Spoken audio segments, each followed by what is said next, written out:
말씀의 제목은 기쁨은 어디에서 오나가 되겠습니다. 기쁨은 어디에서 오는 줄 아십니까? 사람들은 누구나 기쁨을 얻고 싶어 합니다. 근데 기쁨을 얻고 싶다고 해서 다 기쁨을 얻는 건 아니겠죠? 돈이 있다고 그 기쁨을 얻을 수 있습니까? 그 기쁨을 돈으로 살 수가 있습니까?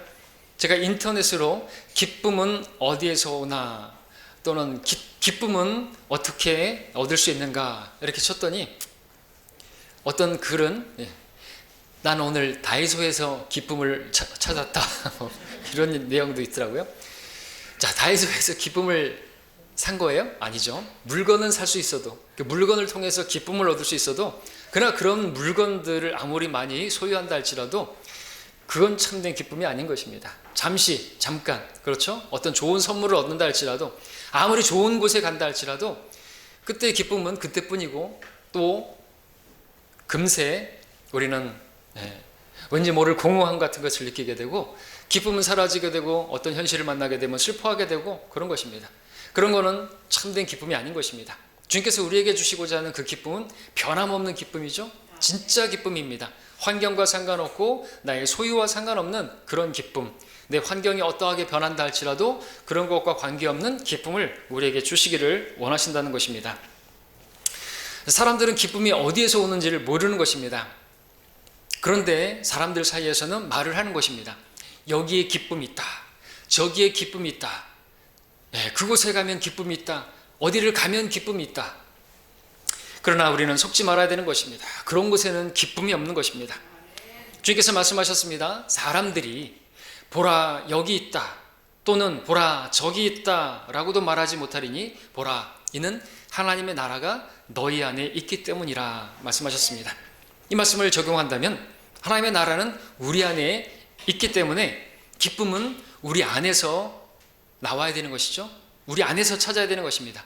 하나님의 나라의 특징이 뭐죠? 하나님의 나라는 먹고 마시는 게 아닌 것입니다. 그러니까 먹는 게 있고 맛있는 것이 있고 뭐 맛집을 간다고 해서 거기에 기쁨 그런 게 있는 게 아니라는 것이죠. 하나님의 나라는 성령 안에서 누리는 의와 화평과 기쁨이라고 했습니다.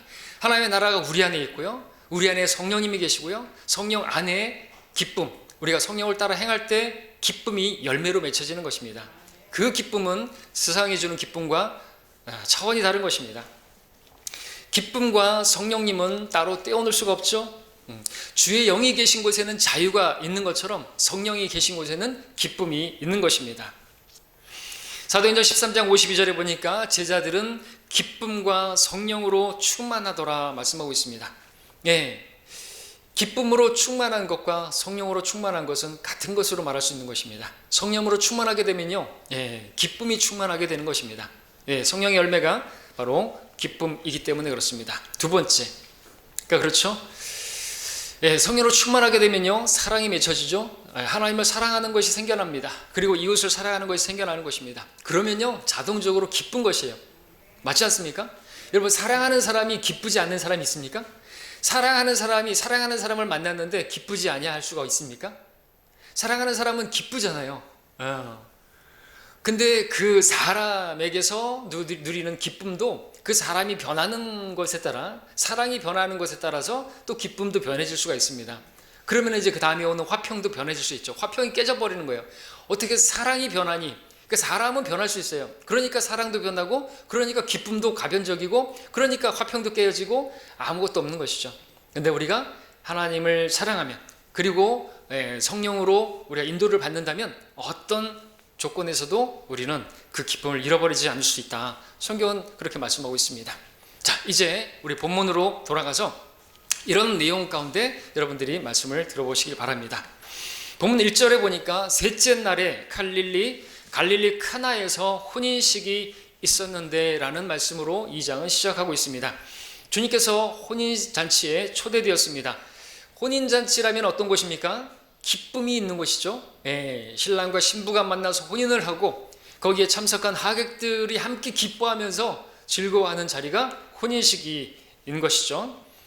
자, 근데 이 본문에 혼인식이 상징하는 것이 있습니다. 그것은 바로 어린 양의 혼인식을 보여주고 있습니다. 우리 주 예수 그리스도와 교회, 곧 신부인 저와 여러분들이 혼인하게 될 것에 대한 그런 그림을 보여주는 것이죠. 그것을 알 수 있는 것이 셋째 날에라는 말씀 때문에 그렇습니다. 자, 우리는 언제 주님과 혼인하죠? 셋째 날에. 하루가 천년 같고 천년이 하루 같은 것을 잊지 마십시오.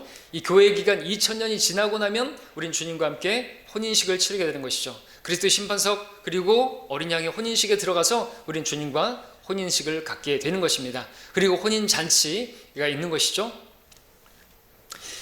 때문에 본문의 혼인식이 보여주는 것이 있는데 그것은 또 무엇인가? 바로 주님과 혼인한 그리스도인의 삶이 어떠해야 하는가를 보여주고 있고, 그런데 그러한 삶이 그러해야 되는데 그렇지 못한 이유도 보여주고 있다 말씀드릴 수가 있습니다. 자, 그리스도인의 삶은 어떤 삶인 것인가? 주님과 혼인했기 때문에 기쁨이 넘치는 삶인 것이에요. 그렇죠? 기쁨이신 주님, 또 기쁨의 복음, 기쁜 소식을 통해서 구원을 받았고 주님과 혼인하게 되었는데 어찌 기쁘지 아니할 수가 있겠습니까? 그리스도인의 삶은 신랑이신 예수 그리스도와 혼인했기 때문에 날마다 기쁨이 가득한 삶인 것입니다. 이어야만 하는 것이죠. 그렇기 때문에 사도 바울이 항상 기뻐하라고 말할 수 있었던 것입니다. 우리가 그런 사람들이, 이것이 그리스도 예수 안에서 너희를 향한 하나님의 뜻이라 그랬습니다. 항상 기뻐하는 거. 어떤 환경에서도 기뻐할 수가 있으니까 항상 기뻐하라는 것이죠. 그리고 빌립보서에서는 계속해서 말하고 있죠. 기뻐하라고. 다시 말하노니 기뻐하라고. 예. 왜 이렇게 말하는 것이죠? 우리는 기뻐할 수 있는 사람들이기 때문에 그렇습니다. 모든 일에 감사할 수 있고 우리는 항상 기뻐할 수 있는 사람들이 된 것입니다. 그리스도인의 삶의 특징은 기쁨인 것입니다. 자, 근데 그 빌립보서에서 기뻐하라고, 다시 말하노니 기뻐하라고 어디에서 썼어요? 감옥에서, 옥중에서 썼단 말이죠. 근데 감옥이 어떤 곳인데 거기서 기뻐할 수 있고 또 기뻐하라고 말하는 것이죠. 기뻐하라고 말할 뿐만 아니라 내가 기뻐하노라 말하고 있습니다. 예, 어떤 일들로 인해서 나는 기뻐하노라 그랬습니다. 나의 감옥에 갇혔지만 예수 그리스도께서 전파되는 것으로 인해서 나는 기뻐하노라 말하는 것이죠. 자기가 더 이상 예수님을 전파할 수 없게 되었지만 그것으로 인해서 어떤 사람들이 또 그리스도를 전파하니까 어쨌든 전파되는 건 그리스도니 내가 그것을 기뻐한다고 말했고요. 그러니까 우리의 기쁨은 어떤 것과 상관없는 것입니다. 사람들이 나를 뭐 어떻게 하고 또 내가 어떤 것에 갇히고 그런 것과 상관없이 기뻐할 수 있는 거죠. 베드로도 어떻습니까? 사도들 어떻습니까? 그들은 복음 전하다가 감옥에 갇힐 뿐만 아니라 매를 맞기도 했는데 그들은 주님의 이름 때문에 모욕을 당하는 것을 기뻐했어요. 그 모욕을 당하는 자로 여겨짐을 보고 기뻐하면서 나왔단 말이죠. 그 기쁨은 무엇으로도 어떻게 무너뜨릴 수가 없는 것입니다. 빼앗을 수 없는 기쁨인 것입니다. 화평도 그렇죠. 세상이 주는 화평은 환경적인 것일 수 있겠지만 주님께서 주시는 화평은 세상이 주는 것 같지 않다 그랬습니다. 자, 바울은 감옥에서 기뻐하라고 했는데 바울의 몸은 감옥에 비록 갇혔을지 모르겠지만 바울은 그 감옥 안에서도 자유를 누릴 수가 있었고 기쁨이 넘쳐났던 것입니다. 왜? 주의 영이 있는 곳엔 자유가 있고 또 성령께서 그 안에 역사하셨기 때문에 기쁨이 넘쳤던 것이죠. 성령으로 기뻐했던 것입니다. 기쁨과 성령으로 충만했던 것이죠. 그래서 그 앞에서는 빌립보 감옥에 갇혔을 때도 밤중에 찬양을 불렀던 거 아닙니까? 그렇죠? 자, 이렇게 그리스도인의 기쁨은요, 환경과 상관없고 외부의 어떤 요인과 상관없고 언제나 항상 기뻐할 수 있는 것입니다. 세상을 보게 되면 기뻐할 만한 일들이 별로 없지만 더 안 좋아지는 모습으로 가고 있지만 그럼에도 우리는 그런 것과 상관없이 기뻐할 수 있는 사람들이 우리들이다라고 말씀하고 있는 것입니다. 자, 그런데 주위에 또 우리 현실의 모습은 어떻습니까? 기뻐하는 날들보다는 슬픔에 찬 날들이 더 많은 것이 사실 아닌가 싶습니다. 무엇 때문일까요? 그렇다고 한다면 여러분, 기뻐하는 날보다 근심과 염려와 걱정과 불안과 초조함과 또는 두려움과 그런 것들이 더 많은 것이 사실입니까? 솔직하게 얘기해 보십시오. 맞습니까? 맞잖아요. 항상 기뻐하세요? 날마다 기쁨이 있고 막 그래요? 그런 분들도 계시겠지만 많은 경우가 그렇지 못할 때가 많다는 것이죠. 무엇 때문인가요? 바울보다 더 안 좋은 상황에 계시기 때문에 그런가요? 감옥에 있습니까 지금? 마음이 감옥에 있는 것입니까? 주원이 있어야 되겠죠? 혹은 여러분들 먹고 마실 게 없어서 그렇게 기쁠 수 없는 것입니까? 먹을 게 없습니까? 입을 게 없습니까? 마실 게 없습니까? 있잖아요. 그것들 넘치죠? 막 버리죠? 예. 먹다가 남은 거 막 버리지 않습니까? 입다가 안 입는 거 버리지 않습니까? 유행 지났다가 버리는 기도 하고. 자, 그러니까 입증되죠? 예, 하나님의 나라는 먹고 마시는 게 아니죠. 먹고 마시는 게 있다고 해서 기쁠 수 있는 게 아니라는 것입니다. 아무리 그런 것들이 많아도 기쁠 수 있는 게 아닌 것이에요. 왜? 기쁨은 그렇게 환경적인 것이 아니고 뭔가를 소유한다고 해서 얻는 것이 아니기 때문에 그렇습니다. 자, 3절을 보시면요, 그들에게 포도주가 부족함으로 예수의 모친이 그에게 말하기를 그들에게 포도주가 없다고 했습니다. 자, 혼인식에 사람들 기쁨을 줄 수 있는 그것이 무엇인가 하니까 포도주죠. 성경에 따르면 그렇습니다. 포도주는 사람에게 기쁨을 주는 것이에요. 시편 104편 15절에서 사람의 마음을 기쁘게 하는 포도주라고 말씀하고 있고, 시편 4편 7절에서는 주께서 내 마음에 기쁨을 두셨으니 그것이 곡식과 포도주가 풍성했던 때보다 더 크니이다. 그 곡식이, 포도주가 풍성한 그때보다도 주께서 주시는 내 마음에 기쁨을 주시면 그 포도주로 인한 기쁨은 비교가 안 된다는 것이죠. 자, 이런 말씀들에서 또 우리가 알아야 될 것은 이 포도주가 와인으로 되어 있지만 그렇다고 해서 술은 아닌 것입니다. 발효되지 않은 포도주, 포도주스를 말하는 것이죠. 성경에서는 다 와인으로 기록하고 있습니다. 듀와인을 쓰기도 하지만 딱 구분하고 있지 않습니다. 그러나 문맥을 보게 되면 이게 이제 포도주가 술인지 음료인지 알 수는 있습니다. 요한복음 2장에서는 술입니까? 아니면 음료입니까? 술이에요? 음료죠. 근데 개역성경을 보셨기 때문에 그렇게 말씀하시는 것이죠. 개역성경에 따르면 예수님께서 첫 번째로 기적 행하신 것이 양조사업, 술 만드신 것이었어요. 왜? 개역성경에 뭐라고 되어 있습니까? 10절을 제가 읽으면 2장 10절에 누구나 처음에는 좋은 포도주를 내었다가 사람들이 마신 다음에 덜 좋은 것을 내는데 당신은 지금까지 좋은 포도주를 간직해 두었도다 라고 말하고 있습니다. 자, 여기서 무엇을 근거로 해서 술이라고 말할 수 있는 것인가? 아무것도 없어요. 이 혼인잔치의 포도주, 그 당시의 문화를 이해할 수 있어야 되는데 그냥 포도주예요. 그래서 뉴 와인인 것이에요. 그 음료를 말하는 것입니다. 사람들의 마음을 기쁘게 하는 포도주인 것입니다. 이 사람이 뭘 말하는 거예요? 일반적인 사람들은 그래요. 처음에는 좋은 걸 내놨다가 사람들이 마신 다음에는 덜 좋은 것을 내는데 이 사람은 나중에 가져온 게 더 좋은 것이에요. 근데 생각해 보십시오. 이게 만약에 술이라면 술 취한 사람이 뭘 알아가지고 처음 것보다 나중 게 더 낫다고 말할 수 있냐 이거죠. 분별을 못하는 거예요. 그래서 술 장사하는 사람들 어떻게 해요? 처음에는 진짜를 내다가 나중에는 무자료 술을 내는 것이에요. 물 타서, 제가 그런 쪽에서 일을 해봤기 때문에 압니다. 나중에는요 그렇게 무자료 술, 가짜 술 내놔도 이 술에 취한 사람들은 분별을 못하는 것이에요. 근데 개역성경에는 사람들이 우리는 마신 다음에 라고 했는데 개역성경에는 취한 다음에 라고 되니까 술이라고 생각하는 것이죠. 예수님은 술을 만드신 게 아니에요.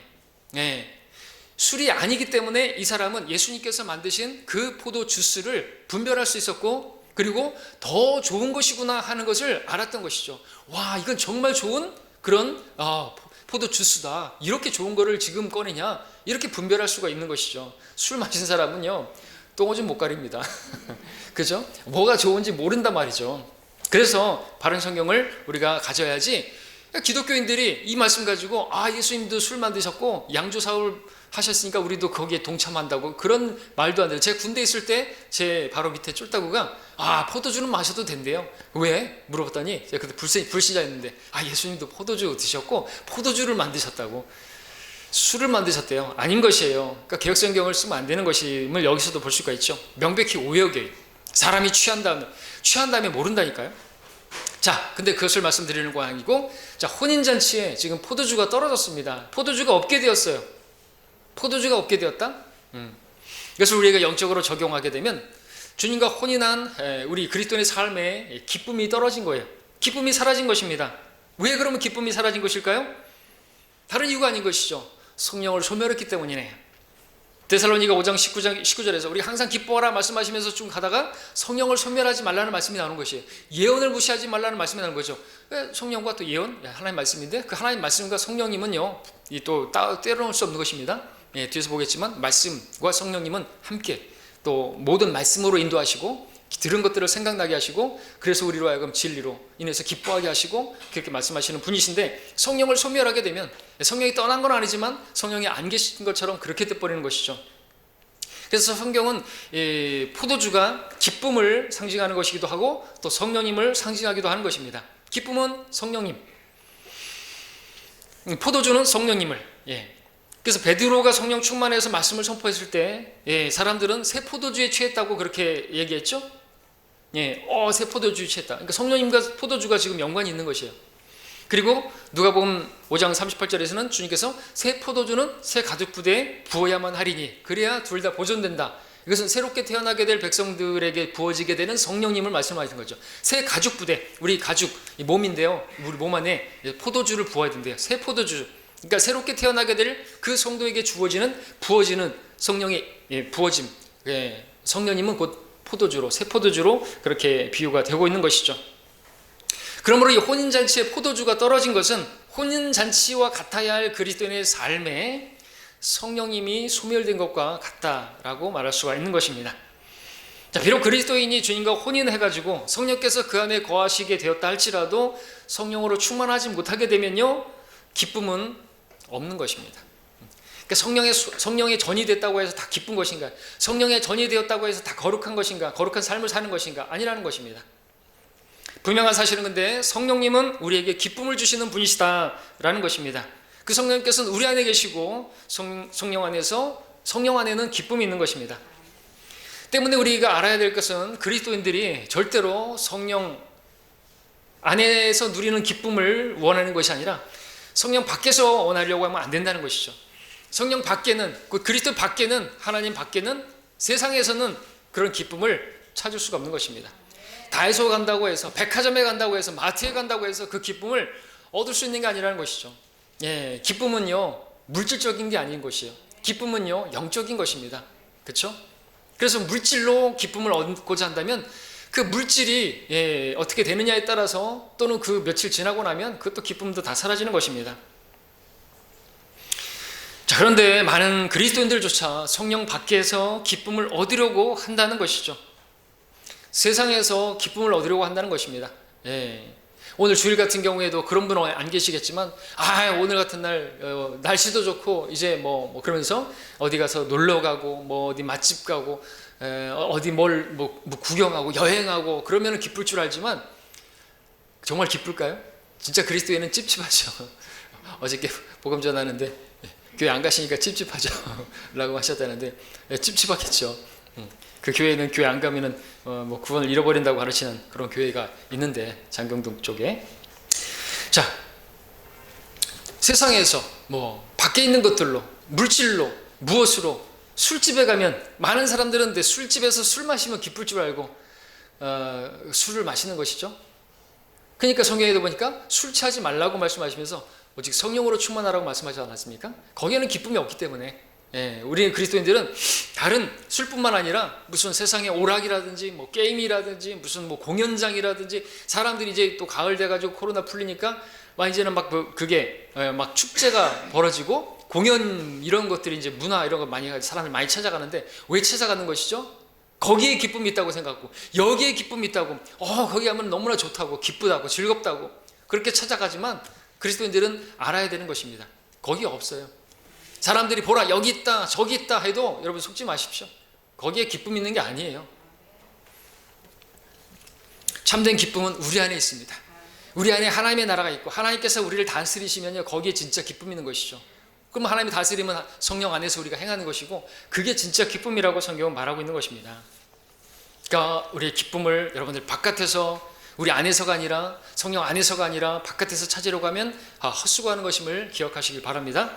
자, 근데 이제 4장에 가서 보시면, 요한복음 4장에 가서 보면 이 바깥에서, 외적인 데서 그렇게 기쁨을 얻으려고 애쓰고 수고하던 한 여인이 나오죠. 4장 3절 4절을 읽으면, 먼저 유대를 떠나서 다시 갈릴리로 가시니라. 그런데 주께서는 사마리아를 거쳐 가셔야만 하였더라 했습니다. 유대를 떠나 갈릴리로 다시 가려고 하는데 사마리아를 거쳐갈 필요가 없어요, 지형상으로. 근데 글로 가는 것인 거예요. 근데 그것도 가셔야만 했다 그랬습니다.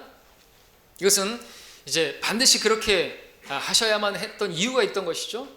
영어로는 must를 쓰고 있는데, 이것은 요한복음 4장에서 24절에서 영과 진리로 경배 드려야만 한다라고 하는 must, 그리고 3장 7절에서 반드시 거듭나야만 한다라고 했을 때 그 머스트와 똑같이 거쳐 가셔야만 하셨다라고 하는 그 머스트를 쓰고 있는 것입니다. 왜 그런 것입니까? 거기에 사마리아의 바로 바깥에서 주님이 아닌 주님 바깥에서 열심히 기쁨을 얻고자 그렇게 수고하던 여인이 있었기 때문에 그녀의 영적인 목마름을 해결해 주시기 위해서 가셔야만 했던 것이죠. 6절에 보니까 예수님께서 그 우물가에서 여인을 기다리고 계시는 모습을 보게 되고 7절에서는 한 사마리아 여인이 물을 기르러 왔다라는 말씀을 보게 됩니다. 여인이 물을 기르려고 우물로 오고 있죠. 그런데 이것은 겉으로 드러난 모습일 뿐 실상은 무엇입니까? 이 여인은 참된 기쁨을 찾아 다니는 그런 여인이다 말할 수 있습니다. 근데 이 여인은 그 기쁨을, 그 만족을, 자신의 그 행복을 어떤 사람에게서 남편을 통해서 얻어보고자 했던 것입니다. 그래서 16절에서 주님께서 여인에게 말씀하셨죠. 가서 내 남편을 불러 이리로 오라. 주님께서 의도적으로 이렇게 말씀하신 것입니다. 주님께서 이 여인을 아셨기 때문에 무엇으로 이 여인이 기쁨을 얻으려고 만족을 얻으려고 하는지 아셨기 때문에 의도적으로 남편 이야기를 꺼낸 것입니다. 17절에 여인은 뭐라고 말했습니까? 나에게는 남편이 있나이다? 없나이다. 이 말은 무엇을 말하는 것입니까? 다시 말하면 나에게는 기쁨이 없나이다 라는 말과 동의어라고 말할 수가 있습니다. 포도주가 없으면 기쁨이 없는 것처럼 또 이 여인에게는 기쁨을 남편에게서 얻으려고 어떤 사람을 통해서 얻으려고 했는데 지금까지 그렇게 기쁨을 얻어보려고 이 남자를 만나면 기쁠 수 있을까? 이 남자를 만나면 만족할 수 있을까? 이 남자가 나에게 어떤 정신적인 지주가 되어서 행복을 줄 수 있을까? 근데 계속해서 실패했던 것입니다. 지금 있는 남편은 또 몇 번째예요? 6번째예요. 복두만화가 아니고 이건 간음이에요. 간음을 저지르고 있는데 무슨 기쁨이 있겠어요? 자기도 아는 것이에요. 그리고 또 6번째 남자지만 남편이 아니니까 결혼을 안 한 것이에요. 동거하고 있는 것입니다. 또 실패할까봐 두려웠겠죠? 그동안에 만났던 그 남자들이 여인에게 기쁨은커녕 슬픔만 안겨줬던 것이죠. 실망만 안겨줬던 것이죠. 사람은 그래요. 결혼 전에는 뭐 하늘의 별도 달도 따다 줄 것처럼 하면 결혼하고 나면 그죠? 변하면 안 되는데 남자는 그렇다는 거예요. 대부분의 남자가 그래요. 결혼 전에는 차 문을 열어주고 탁 타면 문 닫고 결혼하고 시간이 지나면 아내가 문을 닫기도 전에 차 출발하죠. 그게 멀리서 찾을 게 아닙니다. 그리스도인들도 그래요. 제가 그래요. 제가 그랬어요. 자, 사람들은 그런데도 이렇게 여인과 같은 방식으로 외전대에서 바깥에서 어떤 사람을 통해서 환경을 통해서 기쁨을 얻어보려고 한다라는 것이죠.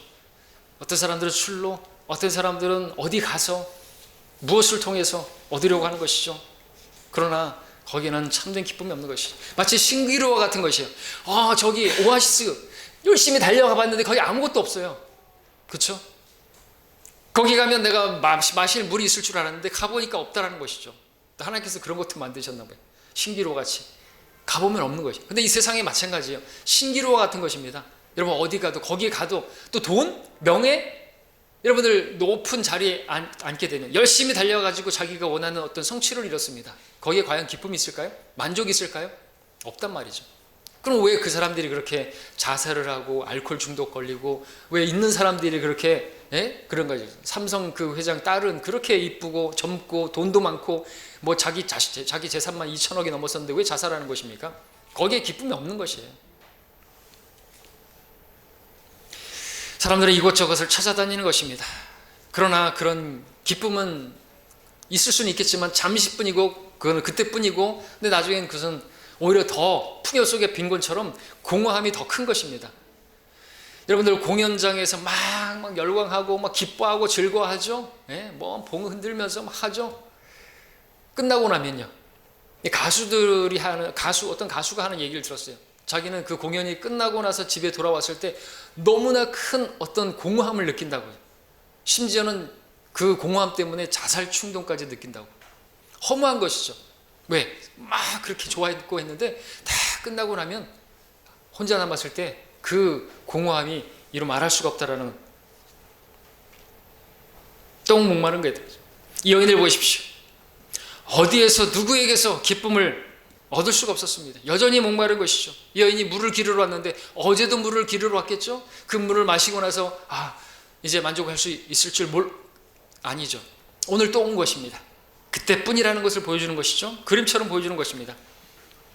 이 모습처럼 참된 기쁨을 얻어보려고 끊임없이 찾아다니는 이 여인의 모습처럼 많은 사람들이 그렇게 살고 있는 것입니다. 자, 주님께서 이 여인을 만나셔서 말씀하셨습니다. 13절 14절 읽습니다.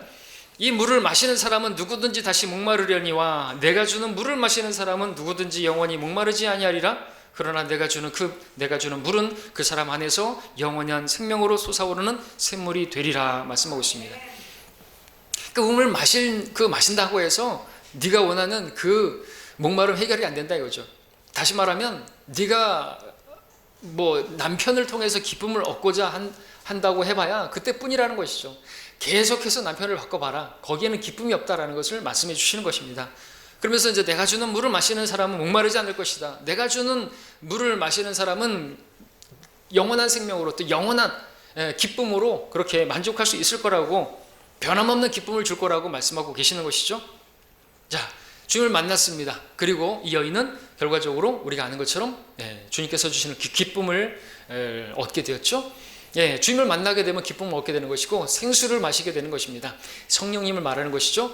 그리고 그것을 보게 되는 것은 이 여인이 물동이를 던져버리고 기쁨으로 사마리아 마을로 들어가서 사람들에게 내가 그리스도를 만났다라고 말하는 것에서 이 여인은 참된 기쁨을 찾았게 되었다. 물통을 버려버린 것이 이제 물통이 필요 없는 것입니다. 자, 이제 여러분들 다시 2장으로 오셔서, 다시 본문으로 오셔서 이와 연관해서 다시 한번 보겠습니다. 본문의 혼인식, 마땅히 있어야 할 기쁨이 없는 것입니다. 포도주가 떨어졌다고 기쁨도 사라지는 것인가? 성경에 따르면 그런 것입니다. 포도주가, 근데 사람들은 술이 떨어지면 흥이 깨진다 그랬죠. 술이 없으면 기쁨이 없다고 말을 하죠. 자, 근데 성경에 따르면 포도주는 사람들의 마음을 기쁘게 하는 것이라고 말하고 있습니다. 자, 그처럼 오늘 주님과 혼인한 성도의 삶에도 마땅히 있어야 하는, 당연히 있어야 하는 그 기쁨이 없다고 한다면 이유는 어디 있는 것인가? 바로 성령의 충만이 없기 때문이다 말할 수가 있는 것이죠. 성령님은 계시는 것은 분명한데, 구원받은 것은 분명한데 기쁨이 없다면 문제는 무엇인가 이거죠. 성령이 소멸되었기 때문에, 성령이 안 계신 것 같기 때문에. 자, 그렇다면 우리가 그것을 어떻게 회복할 수 있을까요? 기쁨을, 여러분 구원받았을 때, 성령께서 여러분 안에 들어오셨을 때, 여러분 처음 구원받았어요. 첫사랑 때 얼마나 기뻤습니까? 그렇죠? 해가 이만하게 보이고 형편은 달라진 게 없는데 입에서는 막 노래가 흘러나오고 기쁨이 있고 그랬지 않습니까? 그때의 그 기쁨을 여러분들이 회복할 수 있으려면 어떻게 해야 될까요? 어떻게 하면 여러분들 성령께서 주시는 참된 기쁨으로 충만하게 될 수 있을까? 기쁨이 충만하게 될 수 있는 방법을 아십니까? 그 기쁨을 여러분들이 회복하기를 원하십니까? 기뻐하기 원하십니까? 원하시냐고요? 별로 원하지 않으세요? 그러면 설교할 필요가 없습니다. 진짜 기쁨을 원하십니까? 그렇다면 이제 그 기쁨을 얻을 수 있는 방법을 알려드릴 테니까 그대로 하시겠습니까? 주님께서 하라고 하시는 대로 하면 돼요. 맞습니까? 그렇게 하라고 하는 대로 주님께서 여러분에게 이제 무엇을 말씀하시든지 그 말씀대로 하시면 여러분들 그 기쁨을, 충만한 기쁨을 여러분 얻을 수가 있으십니다. 그렇게 하시겠습니까? 자, 2장 5절을 보겠습니다. 자, 2장 5절에 보니까 주의 모친이 종들에게 말했죠. 그가 너희에게 무엇을 말씀하시든지 그대로 행하라. 자, 여러분 마찬가지입니다. 성령으로 충만하게 되어서 기쁨이 충만하게 원하신다면 주님께서 이제 여러분들에게 말씀하시는 대로 행하시기를 바랍니다. 자, 그렇다면 무엇을 해야 될까요? 자, 이렇게 말씀을 드릴 텐데, 그런다고 기쁨이 오겠어? 그렇게 한다고 해서 기쁨이 충만하겠어? 이렇게 불신하면 아무런 소용 없고요. 이제 주님께서 무엇을 말씀하시든지 그 말씀에 아멘 하시고 그렇게 해보십시오. 그러면 반드시 주님께서는 진리를 말씀하시고 거짓말 하시는 분이 아니기 때문에 기쁨을 얻을 수가 있습니다. 6절을 보시기 바랍니다. 주님께서 무엇을 말씀하셨습니까? 거기에는 유대인의 정결 의식을 따라 한 통에 두세 메트레타를 담은 돌로 된 물통이 6개 놓여 있는데, 자, 여기 물통을 보시기 바랍니다. 이 물통 비어 있습니다. 이것은 앞서 사마리아 여인이 가지고 있었던 그 우물가로 가지고 왔던 그 빈 물동이와 같은 그 사람의 마음을, 비어 있는 마음을 보여주고 있는 것이죠. 6이라는 숫자, 여러분 성경에서 6은 6일째 사람을 지으셨고 6은 사람을 상징하는 숫자죠. 자, 7절에 보니까 주님께서 종들에게 말씀하셨습니다. 예수께서 그들에게 말씀하시기를 통을 물로 채우라 하시니 그들이 아구까지 채웠습니다. 주님께서 무엇을 하라고 하셨습니까? 그 일은 통을 물로 채우는 일이었습니다. 이 물통은 사람의 마음을 상징하는 것이라고 했습니다. 그 사람의 마음에 물로 채우라고 했습니다. 그럼 여기서 말하는 물은 또 무엇을 상징하는 것입니까? 여기에서 물은 바로 말씀을 보여주는 것이죠. 이는 교회를 말씀에 의한 물로 씻어 거룩하게 하시고 깨끗게 하사 말하고 있습니다. 에베소 5장 26절에서. 그러니까 주님께서 우리 마음에 말씀을 채우면, 그 말씀을 가득 채우면 우리가 기쁨을 회복할 수 있다, 기쁨으로 충만하게 될 수 있다고 말씀해 주시는 것이라는 것이죠. 여러분들의 마음을 이 통에 말씀을 채우면 그 말씀이 변해서, 물이 변해서 포도주가 되는 것처럼 그 말씀이 변해서 성령 충만으로, 그리고 기쁨 충만으로 변한다라는 것입니다. 성경을 보니까 말씀을 우리 안에 채우면요, 성령 충만하게 되었을 때 주어지는 열매와 동일한 열매를 거두게 됩니다. 우리 골로새서 함께 볼까요? 3장 16절입니다. 골로새서 3장 16절을 함께 봅니다. 보고자 하는 것은 이제 에베소 5장과 함께 보는데, 말씀을 우리 안에 채웠을 때의 열매와 성령으로 채워졌을 때의 열매가 동일한 것으로 나오는데, 그것은 감사예요. 감사, 기쁨이죠. 골로새 3장 16절입니다.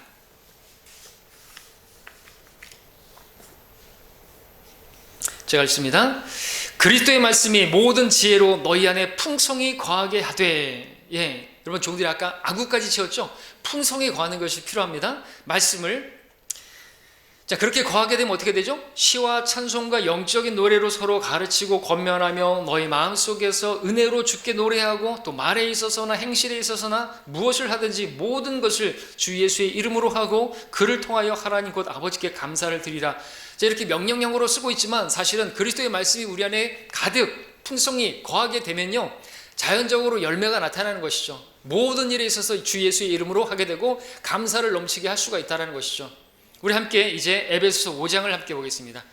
에베소서 5장 18절, 또 5.18이네요. 5.18 자주 얘기합니다. 그죠? 얘기 안 하는 게 아니에요. 자, 5.18부터 20절까지 보겠습니다. 자, 거기 보니까 술 취하지 말라. 그것은 방탕한 것이니 오직 성령으로 충만하라. 시와 찬송과 영적인 노래들로 너희에게 말하고 너희 마음으로 주께 노래하며 곡조를 만들고 항상 모든 일에 우리 주 예수 그리스도의 이름으로 하나님 곧 아버지께 감사를 드리며. 눈치채셨습니까? 골로새서에서 그리스도의 말씀이 풍성히 거하게 되었을 때의 그 열매, 그 증상들이 성령으로 충만하게 되었을 때의 그 증상, 그 열매와 동일한 것을 보게 되는 것이죠. 그러니까 우리 안에 그리스도의 말씀을 채우게 되면, 풍성히 거하게 하면 마치 물이 변해서 포도주가 되었던 것처럼 우리 마음이 기쁨이 채워지게 된다는 것이죠. 성령으로 충만하게 되어지고, 성령님은 우리에게 기쁨을 주시는 분이신데 그 열매로서 기쁨이 가득 차게 된다라고 말하는 것이죠. 놀랍지 않습니까? 어떻게 물통에다 물을 채웠는데 그게 포도주가 돼요? 놀랍지 않습니까? 어떻게 말씀을 채웠는데 그 말씀을 채웠더니 기쁨이 나에게 가득 차게 되는 것이에요. 놀랍지 않습니까? 자, 통에 물을 채웠는데 포도주가 되었다? 말씀을 채웠더니 성령께서 역사하셔서 그 말씀을 통하여 나에게 기쁨을 주시는 것이에요. 그러므로 여러분들, 말씀을 읽는다고 해서 뭐 달라지겠어?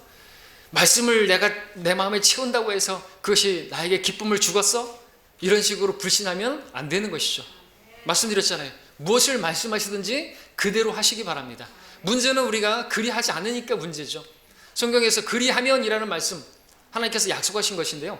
예, 그렇게 하면 그렇게 되리라 말씀하시는 것이. 예, 내 마음을 다하여 주를 신뢰하랴. 그래하면 생각이 바로 서리라. 뭐 그리하면 다 마찬가지예요.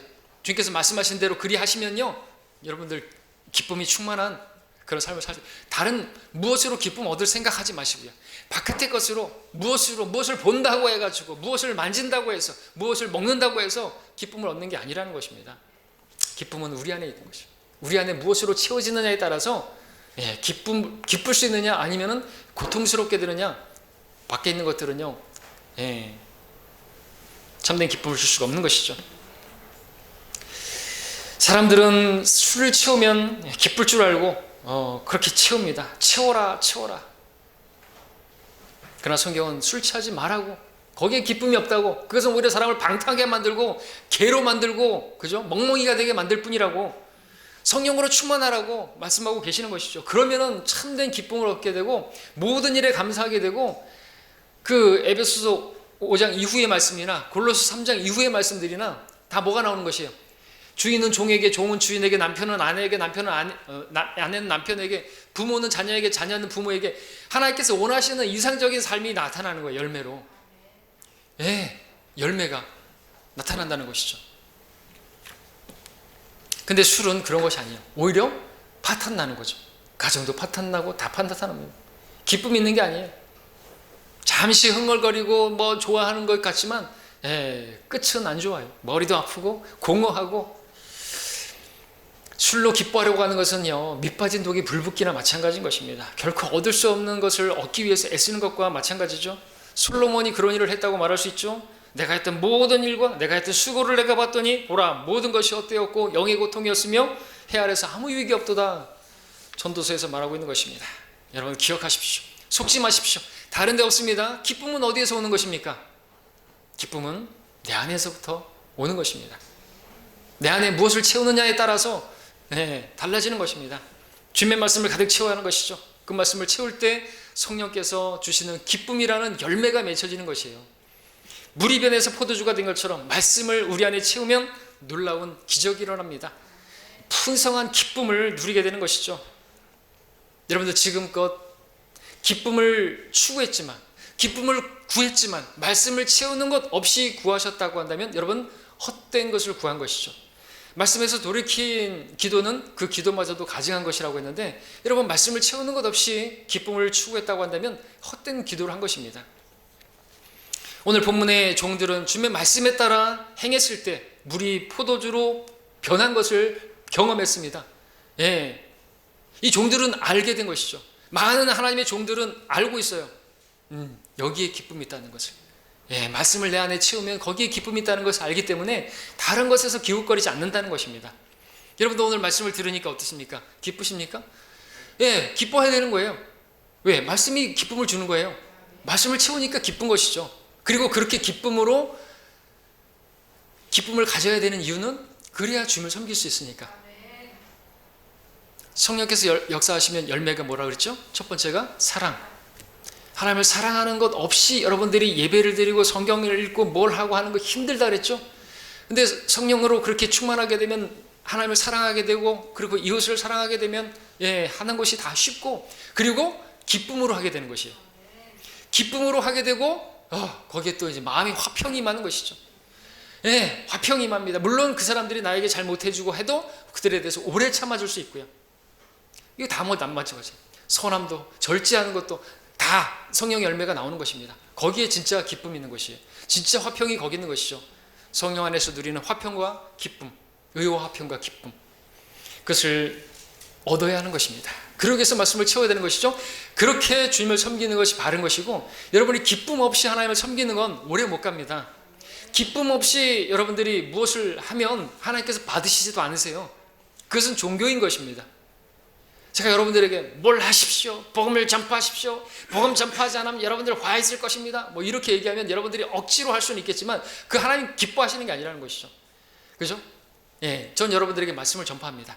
그리고 말씀을 통한 그 기쁨을 여러분들이 맛볼 수 있도록 말씀을 전하는 것입니다. 그럼 여러분들은 그 기쁨을 가지고 또 사랑의 열매를 맺고 기쁨의 열매를 맺어서 여러분들이 주님을 섬길 때 그것이 바르고 그것이 어렵지 않고 정말 기쁨으로 한다고 생각해 보십시오. 서두에 말씀드렸던 것, 사랑하는 사람을 위해서 하는 모든 것들은 기뻐요. 그렇지 않습니까? 하고 나서도 기쁜 거예요. 그렇게 우리가 주님을 섬겨야 하는 것입니다. 이것이 참된 섬김이고, 주님께서 그럴 목적으로 우리에게 말씀을 주셨고, 이 말씀은 하나님이시고, 이 말씀이신 하나님께서는 우리의 지극한 기쁨이 되시는 분이시고, 그 주님과 교제하면서 주님을 섬기는 것은 결코 어려운 것이 아닙니다. 여러분들이 오늘 주님께서 말씀하신 대로 그러므로 행하시기 바랍니다. 그렇게 해서 기쁨으로 주님을 섬기시기는 우리 모두가 되시기를 바랍니다. 기도하겠습니다.